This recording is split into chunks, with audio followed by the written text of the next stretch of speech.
Greetings, people of the light, nina bantu bokukhanya sithi velingani. We welcome you today in this channel yabakhanyiselwa. We hope all is well, guys. So today we're going to be talking about mystery schools, secret societies, and the two types of Amathwasana, the initiates. What are secret societies? That's where we'll start. Secret societies are groups of individuals that form an exclusive organization that is hidden from the public. In Africa, there are many of these secret societies, and they really existed only since 6,000 years ago. Here in South Africa, they were also there, and they played a very huge role in the village or within a given community without the villagers knowing. These secret societies were the ones who were responsible for the belief systems of the people.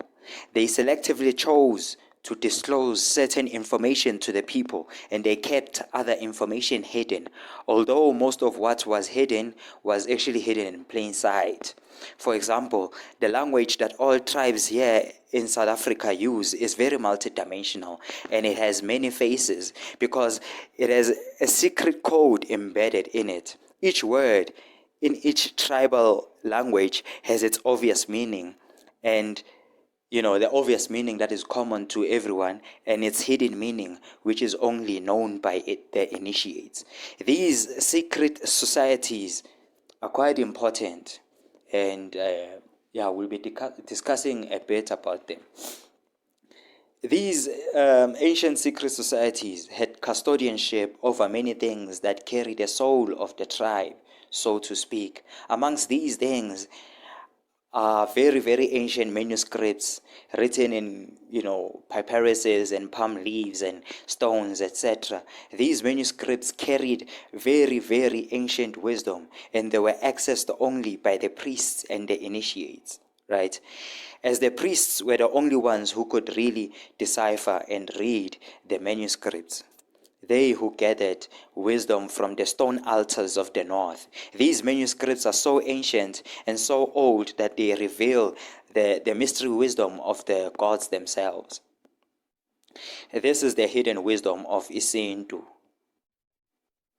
It is the hidden wisdom also in which Isintu is actually based. And the true wisdom was really unknown to the public until just recently. As we live in an age where information is released, and this is a global phenomenon. It's crazy actually, because it's like all the indigenous people of this world, all the priests, shamans, and wisdom keepers of this entire world who kept hidden information and preserved it for so many years from the public, have decided to just let it all out. They've just decided to spill the beans. They've all decided to release this new yet old information because of many reasons, but one of which is to really save this planet from self-destruction, to save us from ourselves.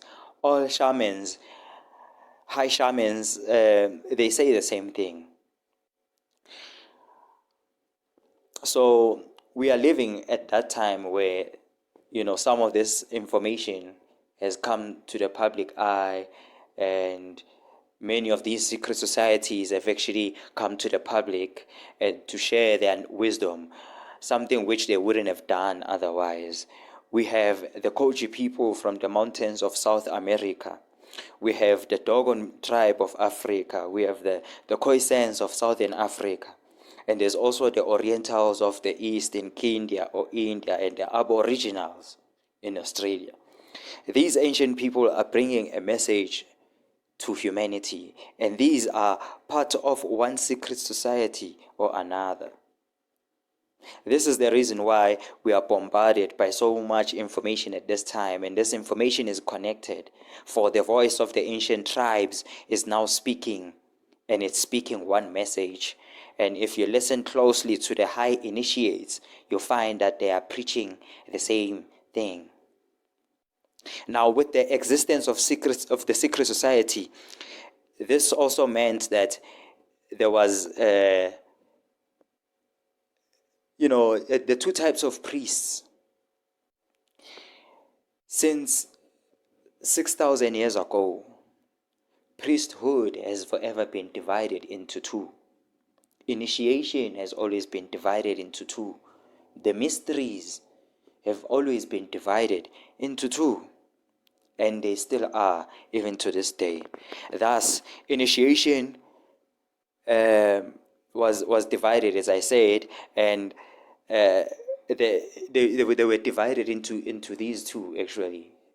I'd like to just really explain what these two were. One fraternity or one mystery school or one priesthood actually dealt with the lesser mysteries, and the other priesthood was dealing with the greater mysteries, right? These are the two priests which are actually found throughout ancient times. And these two priests would sometimes be working under the same establishment where there's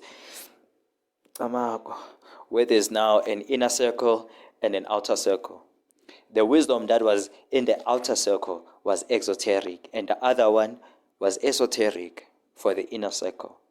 The outer circle was made out of many people, but the inner circle only had a selected few.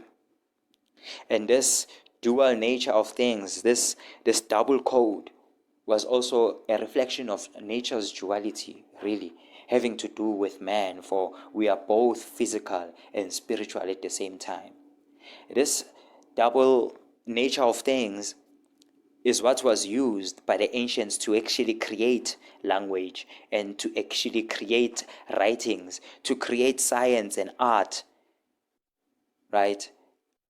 The type of science and the type of art that actually is encoded, has two ways of looking at it, and sometimes even more than two. In fact, in most cases, the ancient people of Africa had mastered this code so much that they could tell you a simple story, and with that story, you were able to automatically understand the nature of the universe, the creation of reality, chemistry, physiology, biology, whatever, quantum physics, science, and more, because that particular story has many meanings and many levels. When you understand something so much that you are able to explain it to a child through a simple story, then you must know that you have fully mastered your wisdom.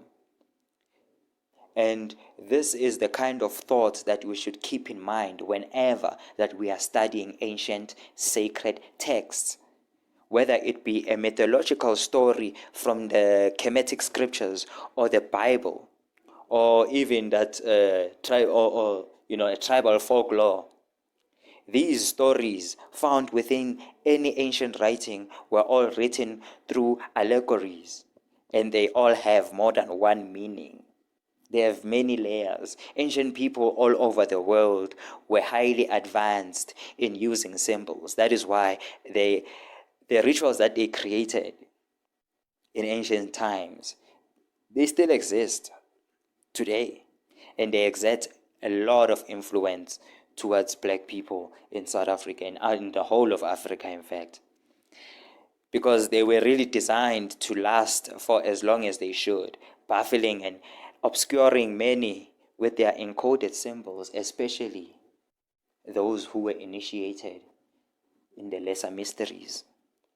So this double nature of everything in ancient society also reflected itself in terms of the two priesthoods, which is the priest of the lesser mysteries and the priest of the greater mysteries. In chematology, these two priests and initiates are predominantly symbolized as Asa and Set.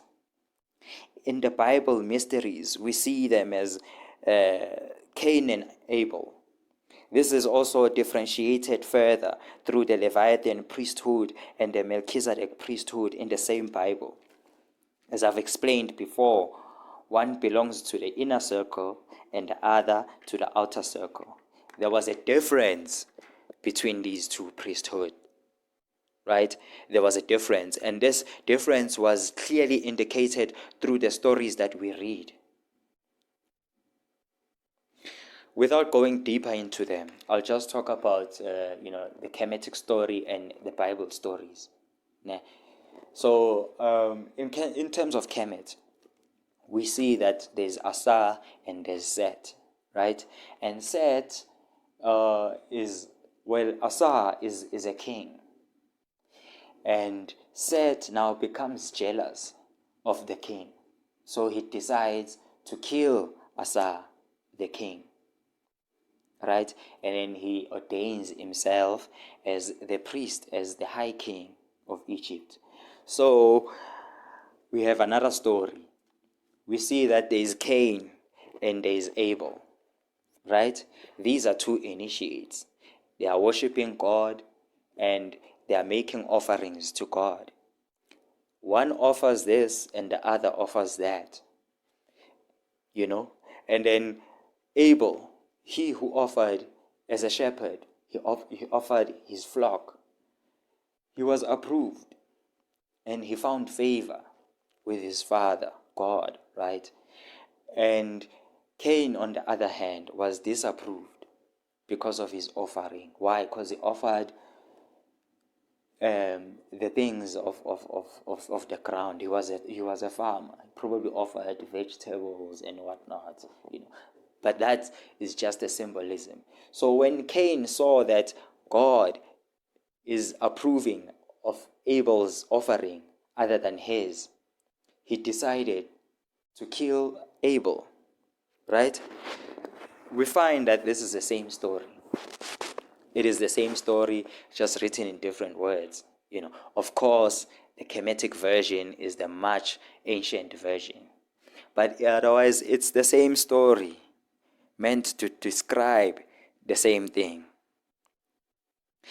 When Cain, or Seth, killed his brother, he was symbolizing the initiation of the mysteries of the lesser priest. Those who atone for their sins through sacrifices and the spilling of blood. The initiation rituals, the ceremonies, and the healing for these individuals, it involves a lot of blood sacrifices, existing even to this day. The initiate of the greater mysteries are symbolized by Asa or Abel. They who allowed themselves to be sacrificed by their brothers. These are the priests. These are those priests that undergo the hidden secret initiation of death and rebirth. They sacrifice themselves and die only to gain new life eternally through rebirth. This is the reason why when Abel died, Seth was born. And it's also the reason why when Asa died, Heru was born. It is the same theme, same symbols that are meant to describe the initiation of the priests of the greater mysteries. If we explore the background story of Cain and Abel, we see that Cain was a farmer and Abel was a shepherd. Cain, as a farmer, works with the ground, the earth. He represents he who works with the things of the flesh. This is an earthly man living a materialistic life, totally unaware of the things of the spirit. Abel, the shepherd, is the leader of the flock, the healer, the humanitarian. As the shepherd would readily sacrifice his own life to protect his flock at any time. That is why most prophets in the Bible were actually shepherds. And some were even using the metaphor of saying, I'm a shepherd, to make it easy for people to really understand or to really talk about their initiation, but in a very encoded way. So these are the priests that deal with self-sacrifice, like Asa and Abel. They who are sacrificed, they who chose to be sacrificed by their brothers, they who laid their lives upon the altar. and they offered their lives to God, right? So in South Africa, we see the same thing happening.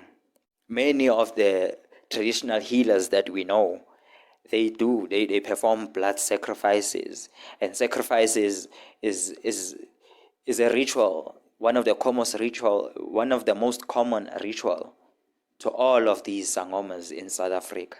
The use of blood is a vital and very important ritual according to them, because they are initiates of a lesser priesthood. Due to this, they atone for their sins through blood.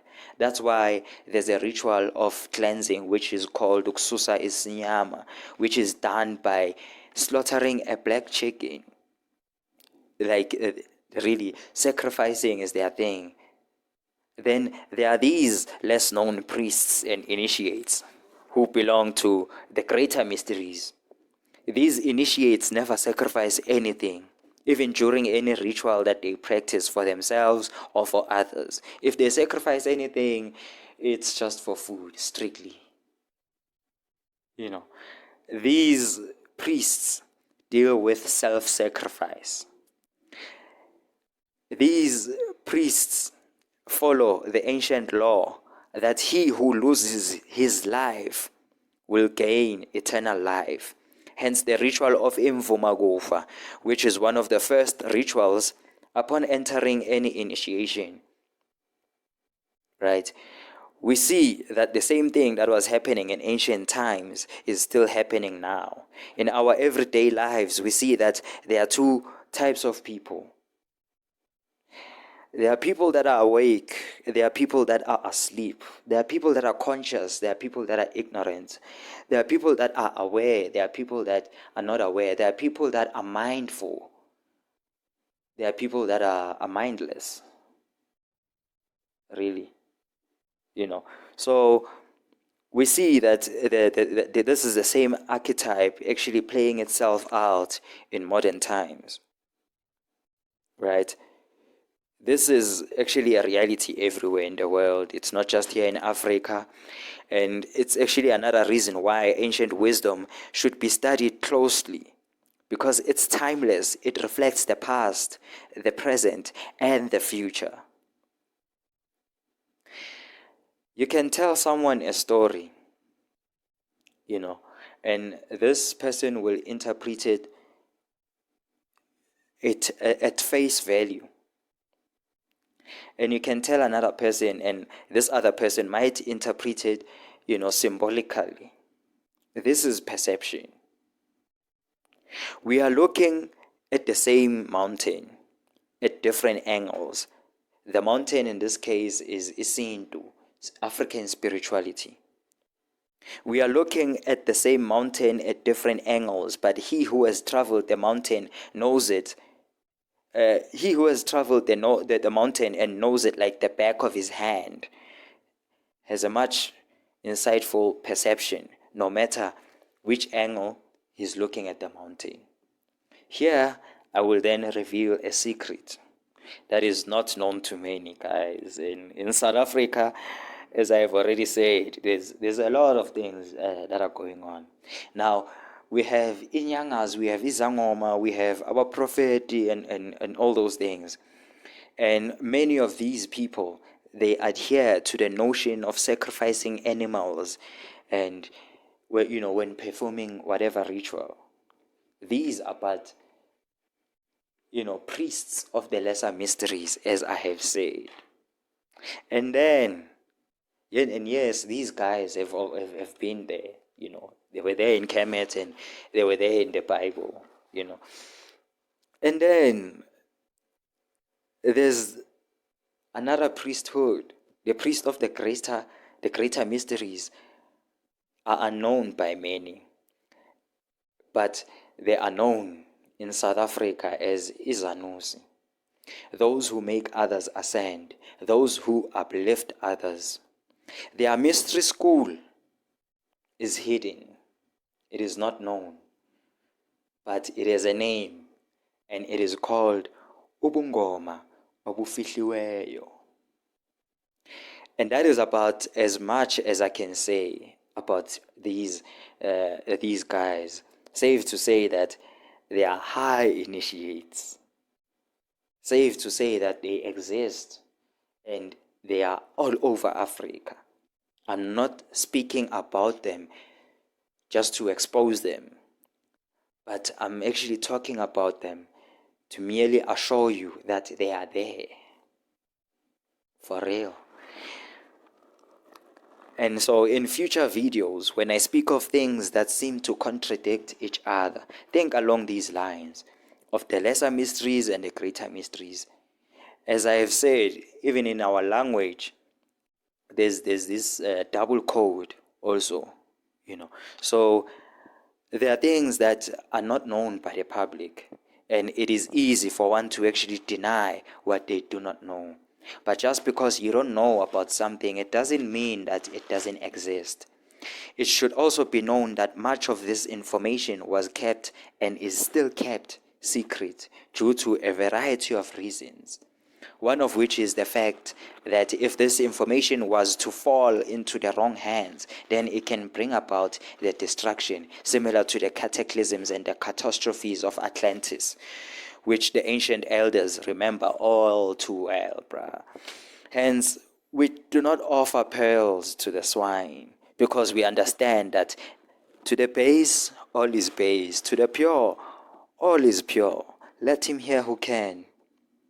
And much of what I'll be discussing is actually esoteric in nature, highly, highly occult, because the true mysteries of Isintu and Ubuntu are really that esoteric.